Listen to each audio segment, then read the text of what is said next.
শ্রাবণের কথা শুনে দাদু খুব খুশি হয়ে গেল। সম্পূর্ণ জানতে ভিডিওটিতে একটি লাইক করে প্রথম থেকেই দেখতে থাকো। হ্যালো বন্ধুরা, টলিউড স্টুডিও পাড়া চ্যানেলে তোমাদেরকে স্বাগত। গল্পের শুরুতেই দেখা যায় শ্রাবণকে অপমান করে নিচে নেমে এসেছে ওম, আর মদ খেতে খেতে বলতে থাকে, শ্রাবণ তুমি নিজেও জানো না তুমি আমাকে বিয়ে করে নিজের কত বড় সর্বনাশ করেছো। এখন থেকে প্রত্যেকটা দিন প্রত্যেকটা সময় তুমি শুধু চোখের জল ফেলবে। ইয়েস, তুমি শুধুই চোখের জল ফেলবে আর কিচ্ছু করতে পারবে না। তার ব্যবস্থা আমি করব। আমি আমি তোমাকে ছাড়বো না। তোমার জন্য কি কি অপেক্ষা করছে শুধু তুমি দেখতে থাকো। এর মধ্যেই তখনই একটা কথা বারবারই ভাবতে থাকে ওম, যে শ্রাবণকে শুধু বিয়ে করেছে কষ্ট দেওয়ার জন্য। এর মধ্যেই শ্রাবণ নিচে নেমে আসে আর বলে, মিস্টার ঘোষ, আপনি চাইলেও আমাকে কষ্ট দিতে পারবেন না। আপনার কোনো কথাই আমাকে আঘাত করবে না। আমি শক্ত হয়ে দাঁড়িয়ে থাকব। দেখি আপনি কি করে আমাকে কথা শোনাতে পারেন। আপনি কোনোভাবেই আমাকে কোনো কথা শোনাতে পারবেন না, সেই ক্ষমতা আপনার নেই। কথাটা শোনার পরেই তখনই ওম বলে, তাই নাকি? তাহলে দেখাই যাক প্রতিটা মুহূর্তে প্রতিটা সময় তুমি আদৌ কষ্ট পাও কিনা শ্রাবণ। শ্রাবণ তখন বলে, এই বিয়েটা আমি মন থেকে করেছি আর আপনাকে ভালোবেসেই করেছি। আপনিও তো বলেছিলেন আপনি আমাকে ভালোবাসেন, তাহলে এখন মত বদলাচ্ছেন কেন?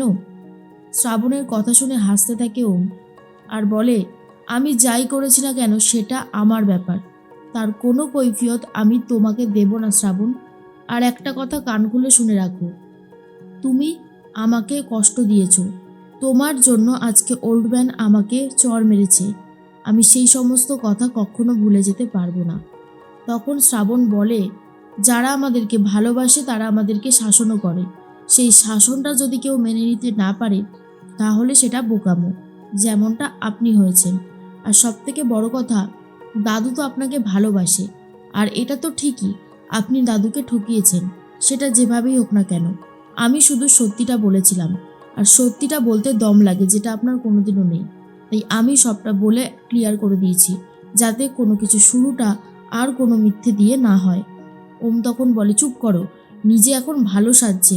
এই শোনো, তোমার এই ভালো সাজাতে না কিচ্ছু যায় আসে না। আমি তোমাকে কখনো ক্ষমা করব না, তোমাকে অপমান করব। লাস্টে তুমি আবারও এই বাড়ি থেকে বেরিয়ে যাবে। শ্রাবণ বলে, অসম্ভব। একটা সময় আমি সত্যি ভাবতাম এই বাড়িটা আমার নিজের বাড়ি না, তাই এই বাড়ি থেকে চলে গেলেই সমস্ত কিছুর সলিউশন হয়ে যাবে।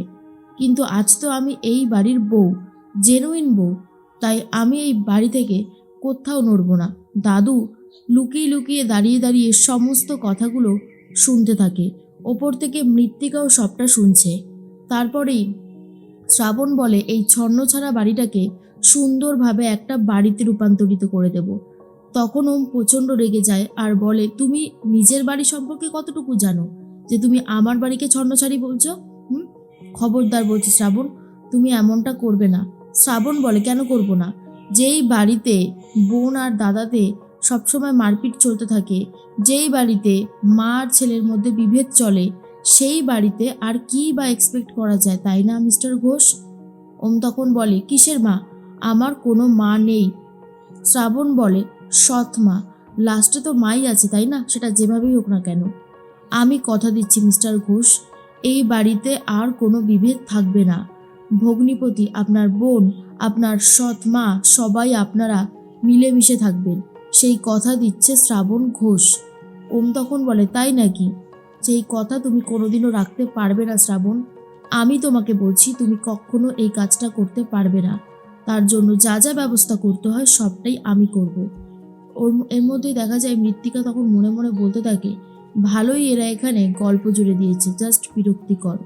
এর মধ্যেই শ্রাবণ কথা বলতে থাকে ওমের সাথে, আর অন্যদিকে রোহিণী কথা বলে অভির সাথে। অভি তখন বলে, রোহিণী, তুমি এত চিন্তা করছো কেন? সব থেকে বড় কথা হলো, আমরা দাদুর মন এমনভাবে জুগিয়ে চলবো না, দেখবে দাদু নিজের ইচ্ছাতেই সমস্ত সম্পত্তির পেপার আমাদের হাতে তুলে দিয়েছে। হ্যাঁ, সেই দিনটার আর বেশি দেরি নেই, খুব শিগগিরই সেই দিনটা আসতে চলেছে। শুধু আমাদেরকে মন জুগিয়ে চলতে হবে। এর মধ্যেই চলে এসেছে মৃত্তিকা আর বলে, একটা কথা বলি অভি আর এই যে রোহিণী, তোমরা হয়তো জানোই যে একটু আগে ওম আর শ্রাবণও এখানে দাঁড়িয়ে এখানেই বিয়ে করেছে। তোমরা তো জানো। তোমরা কি ভেবেছো ওরা তোমাদেরকে এত সহজে ছেড়ে দেবে? ওরা নিজেদের নামে সম্পত্তি না করে তোমাদেরকে দিয়ে দেবে? সেটা কি কখনো হতে পারে? যে বিয়ে নিয়ে এত বড় একটা মিথ্যে নাটক করলো, সে কি করতে পারে তুমি বুঝতে পারছো না? অভি তখন বলে, আপনি এই সমস্ত কেন বলছেন বলুন তো? মৃত্তিকা বলে, দেখো, আমরা তিনজন যদি এক হয়ে যাই তাহলে কিন্তু শ্রাবণকে হারানো মুখের জাস্ট একটা বাহাতের খেল। আর তুমি যদি ভাবো যে তুমি নিজে নিজে সেটা করবে, তাহলে কিন্তু খুব ভুল করছো। তুমি নিজে নিজে শ্রাবণকে কখনোই হারাতে পারবে না, কারণ শ্রাবণের মধ্যে সেই জোরটা আমি দেখেছি। এবার বলো কি করবে, মেলাবে হাত? তখনই রোহিণী, অভি আর মৃত্তিকা তিনজন মিলে হাত মেলাচ্ছে আর বলে, ওম আর শ্রাবণকে এই বাড়ি থেকে জাস্ট বের করে তবেই ছাড়বে। এইদিকে ওমের সাথে তো কথা বলতে থাকে শ্রাবণ আর বলে, আপনি আমার কথাটা শুনে রাখুন, যে এই বাড়িতে আপনি এরকমভাবে আমাকে কথাগুলো বললেন, অপমান করলেন, সেই বাড়িতে দাঁড়িয়ে আপনি একদিন সবার সামনে আমার প্রশংসা করবেন। আপনি বলবেন, শ্রাবণ, তুমি যা করেছো তার কোনো তুলনা হয় না। এই কথাগুলো আপনি বলবেন। ওম হাসতে থাকে আর বলে, কোনোদিনও না, কোনোদিনও আমি তোমাকে এই কথাগুলো বলবো না, বুঝতে পেরেছো? আর শোনো, একদম আউফাও কথা বলবে না। যাও, এখান থেকে চলে যাও, আমার চোখের সামনে থেকে দূর হও। শ্রাবণ তখন বলে, অত সহজ না। আমি আপনার চোখের সামনে থেকে কেন দূর হব? কিসের জন্য? কখনো না, সেটা কখনো সম্ভব না। কারণ আমি যা বলছি সেটা কান খুলে শুনে রাখুন। এই বাড়িতে আমি এখন ভালোবাসার বীজ বুনে দেব। তারপরে আপনি কিচ্ছু করতে পারবেন না, আপনার সেই ক্ষমতাই হবে না কিছু করার। মনে মনে দাদু খুব খুশি হয় শ্রাবণের এই কথাগুলো শুনে, কারণ দাদু তো এইরকমই একজন মেয়ে চেয়েছিল, যে এই বাড়িটায় শান্তি ফিরিয়ে আনতে পারবে, যে এই বাড়িটার প্রত্যেকটা মানুষের মনের মধ্যে ভালোবাসা ঢুকিয়ে দিতে পারবে। আজ দাদুর সেই স্বপ্ন সত্যি হতে চলেছে, তাই দাদুও প্রচণ্ড খুশি হয়ে যায়। আগে কি কি করেছে শ্রাবণ সেই সমস্ত কথা ভুলে যেতে চায়। ওম তখন বলে, বড্ড বেশি কথা বলছো তুমি। তুমি ভেবো না যে তুমি একাই সব কিছু করতে পারবে। বাধা দেওয়ার জন্য তুমি অনেককেই পাবে। শ্রাবণ বলে, জীবনে যদি বাধা না আসে তাহলে কখনো এগোনো যায় না। বাধাটা হচ্ছে আমাদেরকে অনেক কিছু শেখায়।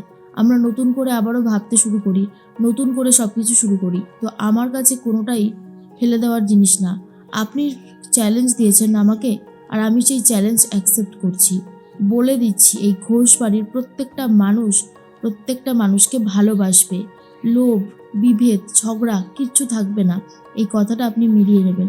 ওম তখন ভেবেই অবাক হয়ে যায় যে শ্রাবণ এত জোরে জোরে কিভাবে এই কথাগুলো বলতে পারে, কিন্তু এটা যে কোনোদিনও সত্যি হবে না, ওম যেন সেটা আগে থেকেই জেনে বসে রয়েছে। কিন্তু শ্রাবণও উঠে পড়ে লেগেছে এইটাকে সত্যি করার জন্য।